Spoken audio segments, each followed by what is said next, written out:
Just a quick heads up before we get this episode going. Since we recorded this, Andy Balaam has gotten his own website where he publishes short operator stories, never before seen pictures, and has dropped some really cool merch.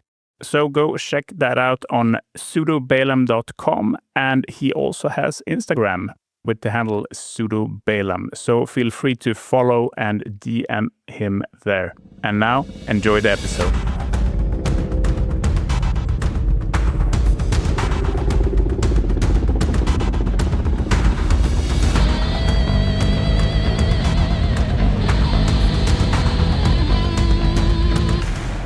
Welcome back to the Underground Strategy Podcast. My name is Max, and today we're back with a familiar voice, Andy Balaam, a former Selous Scout and one of the few men who experienced Rhodesia's counterinsurgency war up close and personal.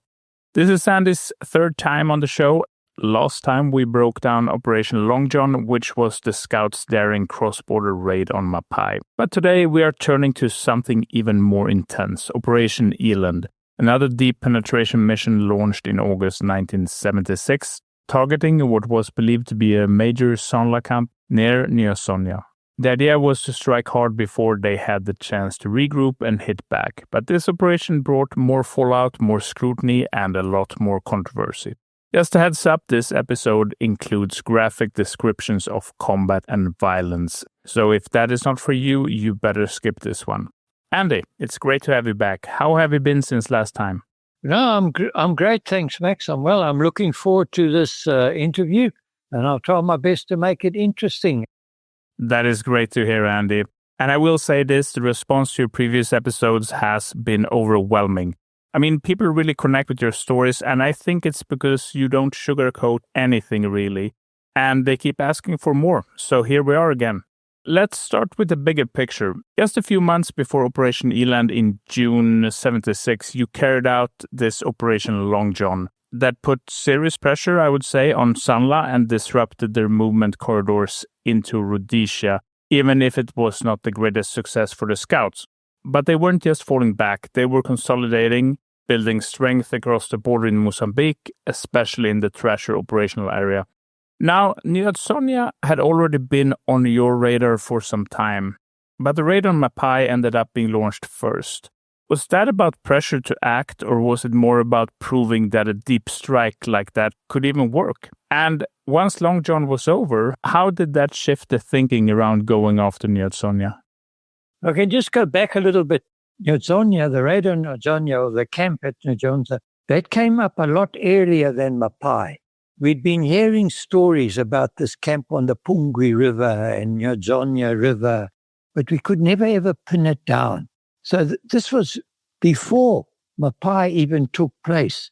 They'd sent Canberra bombers in to take pictures, etc., etc. We never could pin it down. Eventually, by accident, a Canberra on its way back from another mission was flying over that particular area, and there was a break in the clouds. So the pilot decided, ad hoc chance, we just switch on the camera and let's see what I can see. And believe it or not, he picked up the missing camp on the Pungwe or on the Nyadzonya River, the camp that we'd been hearing about and could not find. Once they debriefed the pilot and got through the pictures, etc., everything that they had gained from those pictures, which showed a massive camp. At that stage, they estimated there was about 800 people because there was like a semi-parade going on when the Canberra had flown over and taken the pictures. Once they deciphered everything was then given to ComOps, the Combined Operations Center of the Rhodesian Army. These guys went through it and had a look at it and did their normal thing. And then they called in Brian Robertson from the SAS, the commanding officer of the SAS, Colonel Robinson, and they called in Ron Videri, the commanding officer of Selous Scouts. They put what ink they had before these two gentlemen and said, right, guys, let's have a plan. How are you going to do this? Right? The SAS, Colonel Robinson said, look, the only way that he can see the SAS doing it is by the use of choppers or Dakotas. dropping the guys in, but the problem would be getting the guys out. And once again, the overall restriction on the use of air made that plan non-viable. Redaly had the same problem. Sure, Scouts was a mixture of black and white soldiers. Maybe you could sneak in through, but the area was heavily populated. How do you get enough guys through on foot to go in hundreds of kilometers, attack a camp, and get them out again? No air power, no resupply, no Kazovac, nothing. So both of them agreed at the moment that that could not have been done. So the plans were put on the back burner, and the war continued. The terrorists were flooding in, or the insurgents, were flooding in, and to even hold our own with the use of fire force, we would have to kill in excess of 100 a day. It was an unviable situation. It wasn't going to happen. So we did the best we could with using Selous Scouts internally, using the information that they gained to the best of our abilities. But it wasn't making much progress. And because of that, the lack of int and all the other pressures on, they decided to take a flyer and hit Mapai. We did Mapai. It wasn't a raging success by any means. We suffered heavy consequences and casualties. And as far as I was concerned, like I said earlier, I don't think it achieved the aim.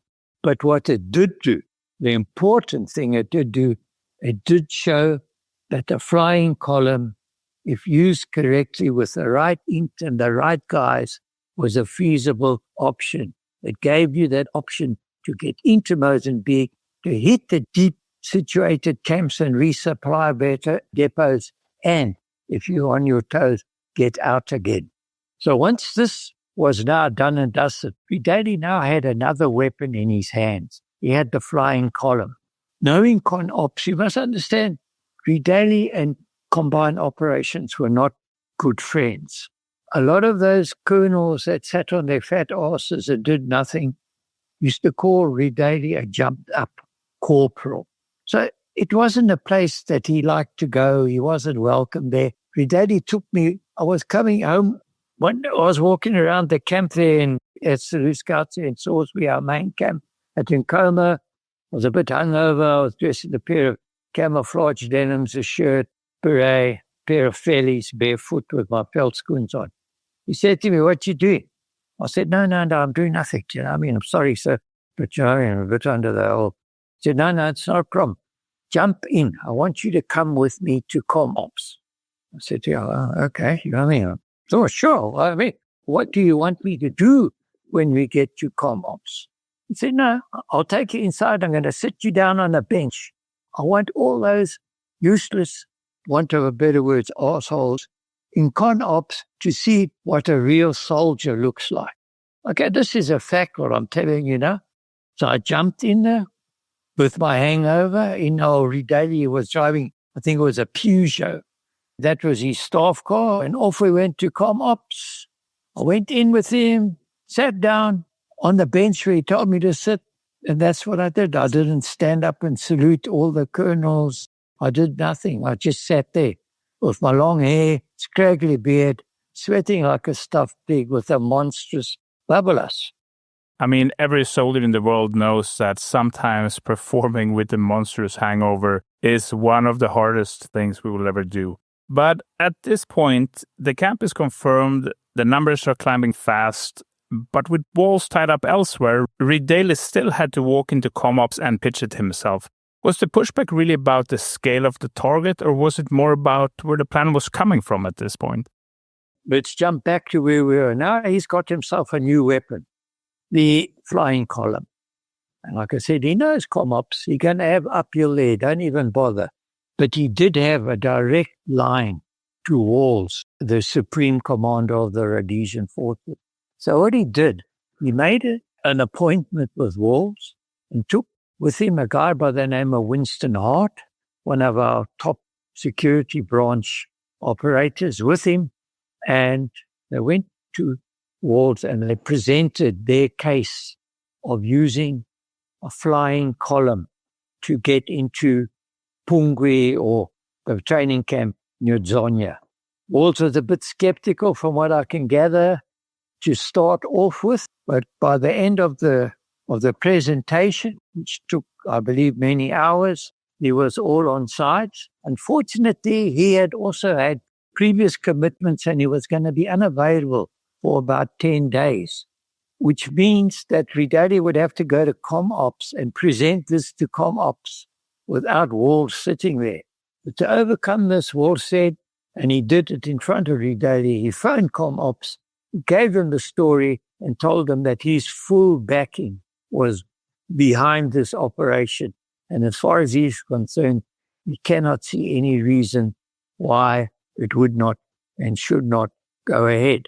So after this, Ridadi obviously presented himself at Combined Ops with a plan after a couple of hums and haws and whoos, and this is totally unbelievable. How could camp of this size? Because while all this had been going on, the Air Force had been keeping an eye on that camp, doing flyovers, and it seemed to get bigger and bigger. And by their last count, it had now reached the grand total of a camp able to hold, or was holding, at least 5,000 Zanda terrorists.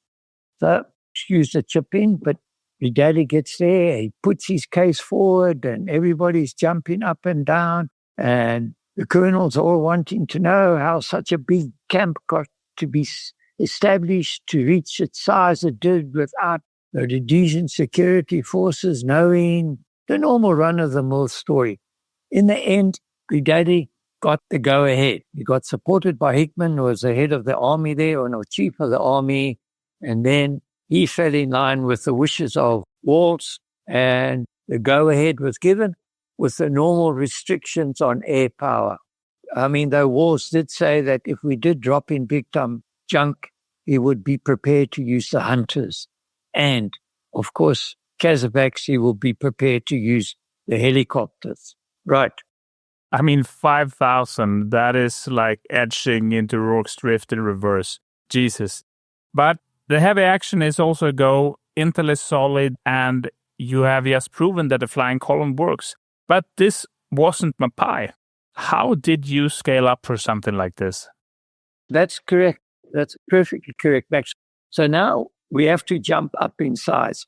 So we end up with 84 guys that are going to do the raid. I think it's 12 or 14 Unimarks and one pig. In the pig, which is, like I said before, is a Unimark with the normal bodywork taken off and 1/8 of an inch armor plating taken its place. Inside this, we were going to put the explosives, which were going to be used to blow up the main breach in the area to stop the Frelimo coming in and chasing us down. So it was about 14 vehicles, 84 people. The vehicles now were completely different.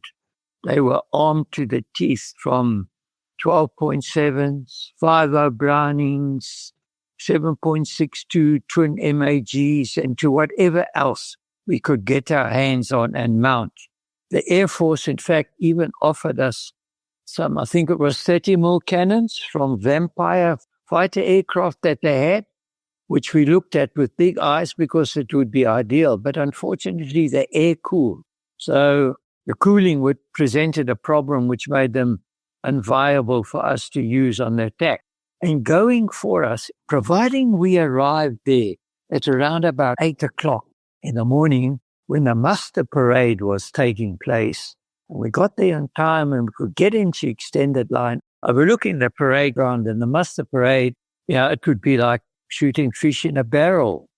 I don't want to sound crude and ill, not showing no empathy, or I've got to put it across like it would be. It would be like shooting fish in a barrel. They would be there on the muster parade, and it shouldn't be a major task. So the amount of vehicles and the manpower we had, we figured would be enough. Sure, there was 50 Frelimo that were supposed to be on permanent presence there, but we figured we could handle that. And most of those of the Zanda people there, most of them, from what we get, only the guys that we were going to be deployed shortly would actually have weapons. The rest would be carrying wooden weapons, for the want of a better word. Right. So fewer than 100 guys rolling in heavy, and you were saying it looked like it was going to be quite clean. Minimal resistance, tight timing, no surprises, etc. But 5,000 is 5,000. How was that place actually understood at the time? I mean, was it seen as a training base, a staging ground, or something else entirely? They got the 50 Frelimo. That's that. Now they're there to guard the camp. In this camp was also a massive hospital. It was a huge camp. It had barracks, it had hospital, it had the whole trip. A lot of the wounded from Op Thrasher ended up in that hospital where they got treated and looked after. It was a big, big camp. It was a training camp, resupply, come deployment camp. It was a combination of all three. A lot of those guys, when after they'd been trained in Tanzania or wherever else they were trained, Cuba, wherever, would end up there in that camp before they got deployed into then Rhodesia. So it was a combination of all three. The amount of weapons held there, I don't know how many were armed on that muster parade. It is difficult to tell, but I did see numerous weapons. And like I said, some were real weapons and some were mock weapons. The mock weapons indicate that it's a training camp. The guys with the real weapons indicate that it's now they are ready for deployment. So it's a deployment camp as well. Plus the hospital makes it a reserve camp for the wounded. So it was a big setup. It was a monstrous thing. This thing had trenches around it that were supposed to have been manned and occupied to keep it safe from any interference from outside sources. Enjoying the episode? Leave a review wherever you listen. YouTube, hit subscribe to keep us going. Let's carry on.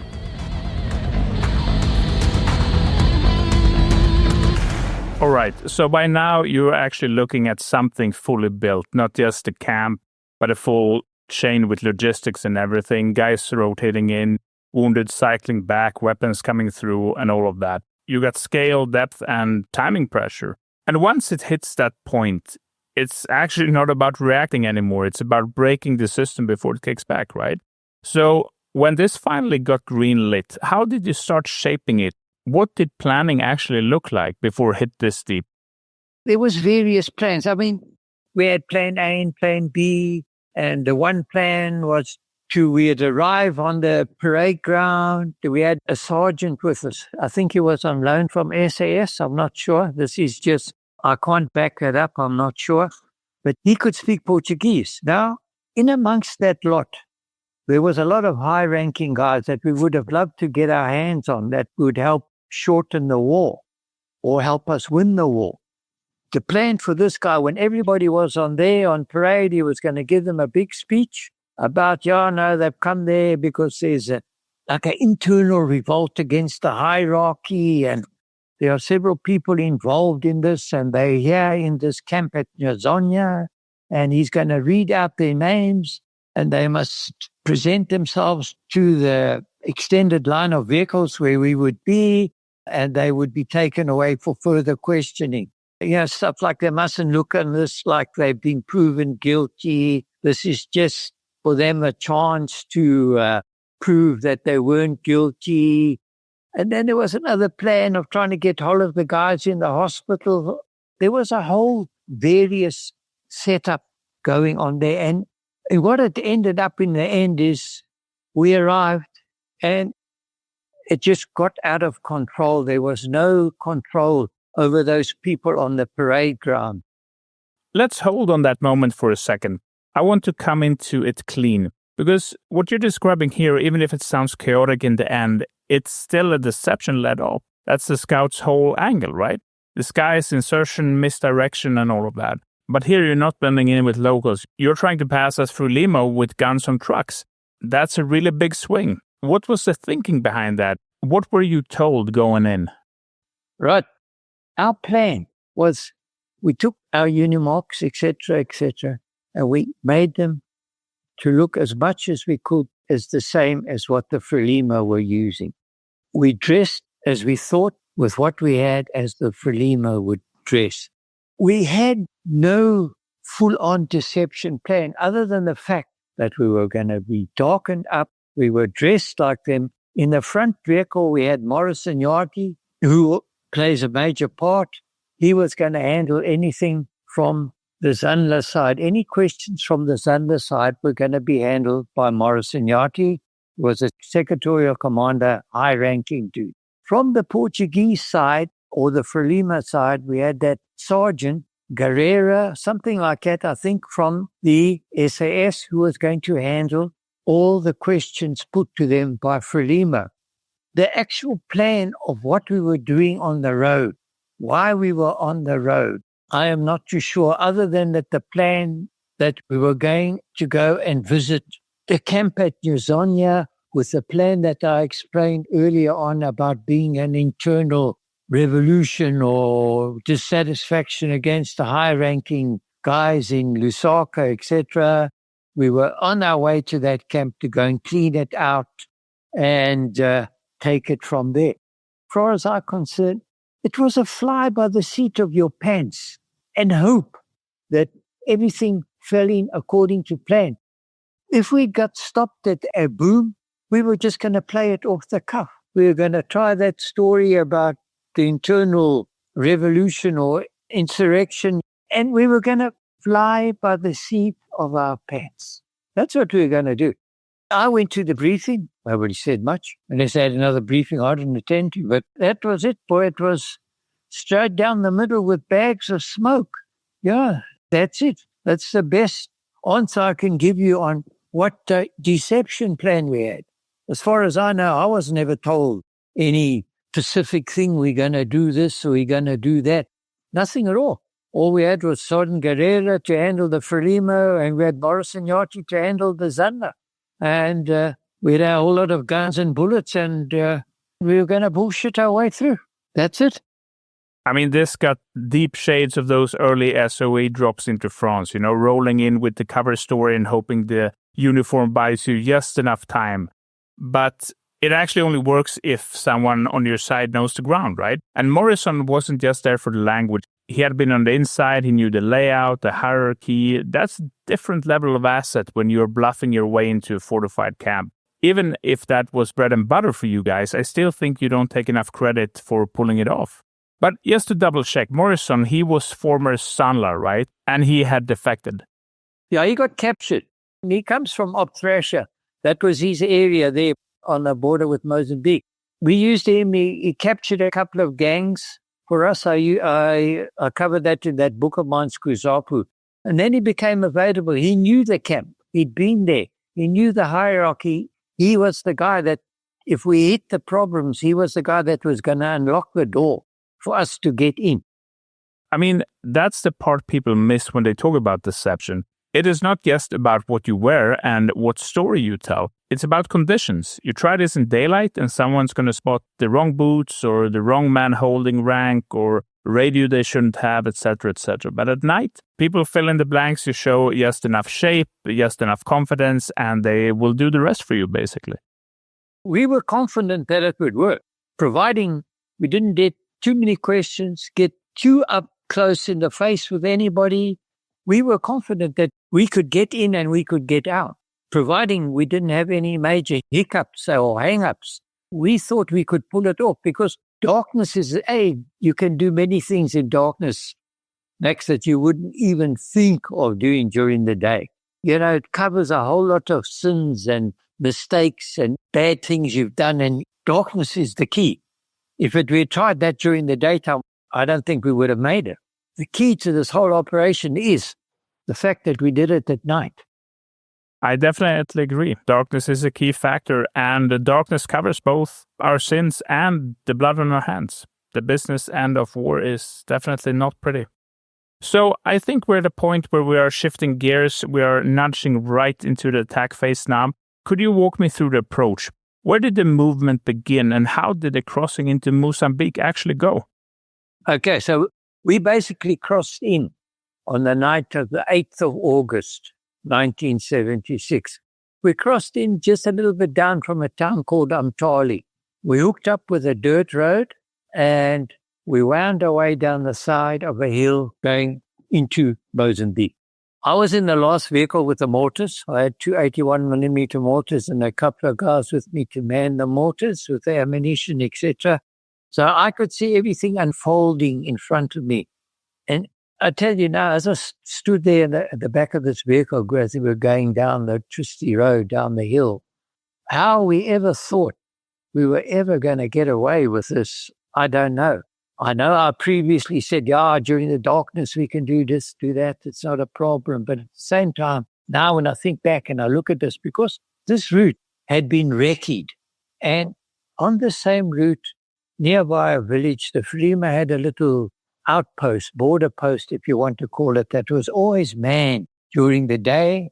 And our reconnaissance told us that during the night, these group of guys would then move back to the village and sleep at the village and reappear in the morning. So now we were taking a chance that they would be away from their border post and in the villages doing whatever they were doing. And they wouldn't be there, which proved to be a fact. They weren't there. We went through there. But what I still can't understand to this day, there's plenty of villages around us. How a column of that size with all the lights on and all the rest of it going down the side of the hill wasn't noticed. But it wasn't. So down we went, joined up on the main dirt road, and off we went down the road. Everything was going well, no problems. The next thing, everything come to a grinding halt. So we stopped. I don't know why we stopped. I sit and I wait. And being at the back, I worry more than the others because I always figure I'm going to be the first guy shot up. So I thought, no, after a while, I thought, no, there's something going on here. Jumped off, walked down the road, went to the front of the column, and sure enough, there's one of the ferrets, which is an armored car, which was part of the column, had misjudged a bridge and had gone over the side. These were old bridges. They had nothing up on the sides, no railings, nothing. It was just a piece of concrete put across the little river, and it was basically the size of a vehicle. If you vary to the left or to the right to any degree, you were going to go off. And this is what happened. One of the ferrets, driven by a friend of mine, Paul Holt, had gone over the side and had blocked the road so we couldn't carry on down with our task. Now, this presented many problems. One, it was blocking the road, was putting us behind time. Two, all the lights shining in the sky, letting everybody know for miles around that we're here. And three, was a good old English voice. What's going on? Where's this? Come on, guys, let's get this together. Let's do that. Anyway, to cut a long story short, they eventually got the ferret out. Paul Holt was all right, and the guy with him was okay. The biggest loss or tragedy of the whole thing was, in fact, Paul Holt had his bottle of whiskey broken, which he had brought along. So we were all going to have a drink once the raid was finished. Right, once everything had settled down again, off we went down the road. And once again, lights were on, no hassles, nobody standing in the road, nothing. We carried on, and before long, we hit a tar road. Carried on up the tar road, no problems, speed picked up. Yes, to place it, what kind of time frame and distance are we talking about there? Okay, the time frame, we crossed maybe about 7, 8 o'clock at night once it was night and dark. I reckon by an hour later, we had our first incident, which was the ferret. Like I said, this produced problems not only for us, but for what was going to happen to the ferret. This was a problem, and from what I can gather, the engineers were going to come in and blow it up or remove it. We just didn't want any signs left that the Rhodesians had been in and out. One of the good factors, if I can bring it up at this stage, our backup troops for this operation, if we dropped in the shit, we had the best troops backing us up that the Rhodesian army had, which was our SAS. So that was a bit of a worry off your back, or a feeling of confidence that if you did drop in trouble, you would have the Rhodesian SAS coming to your rescue, which was a nice thing to know. Okay, so the time frame would be now, it's about maybe been an hour before we hit the story with the bridge and the ferret. Right, we were back on the road now, going down the dirt roads. Progress is slow. In due course, we hit the main tar road. Things speeded up a little bit, and we made up for the time. that we'd lost with the ferret incident. So off we go. I don't know the name of the first time that we hit. All I know is it had street lights, and we pulled in. We didn't stop. We just slowed down a lot. And we headed down the road, and as per Frelimo, there was a boom. But as Frelimo, it was unmanned. So there we were under the street lights, no problems, all tunneled through the boom, and off we went. Not a problem in the world. We carried on. We went through quite a few little towns and villages. All those that did have a boom were unmanned. So the trip in, apart from the ferret incident, was fine. There was no problems. Just short of the bridge that we would blow up later, we found a place off the side of the road and we based up for the night, because the plan all revolved around getting to the camp for the 8 o'clock morning parade. Too late was no good. Too early was no good.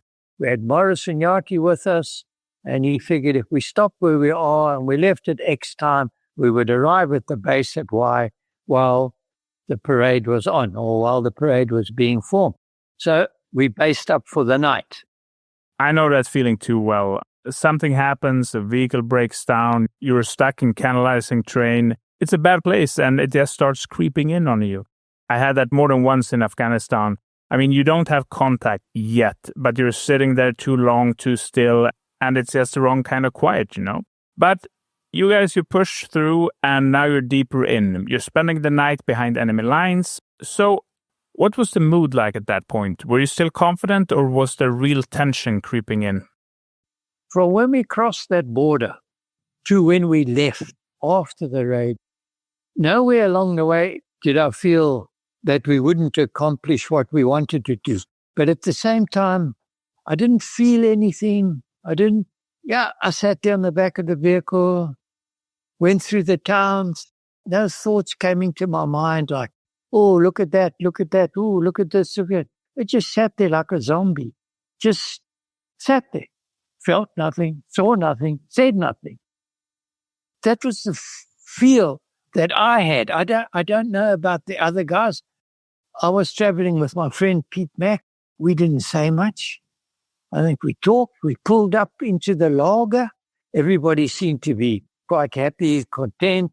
We got to where we wanted to be. We had suffered a minor mishap, but nothing that threw us off our stride. We were all still confident that, right, we can pull this off, providing everything stays as it is now, and we continue to have our fair share of luck. We shouldn't have a problem, as long as it didn't all turn pie-shaped like my pie. It should be fine. We shouldn't have a problem. But like I say, that's what I felt.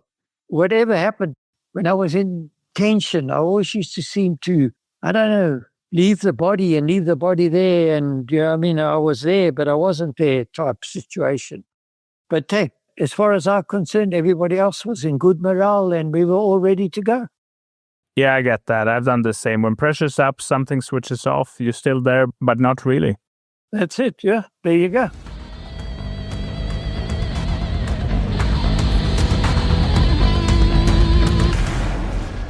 And that, ladies and gentlemen, concludes part 1 of our chat with Andrew Balaam. And we will leave it with this cliffhanger. And next week, he will go through the operation and aftermath in detail.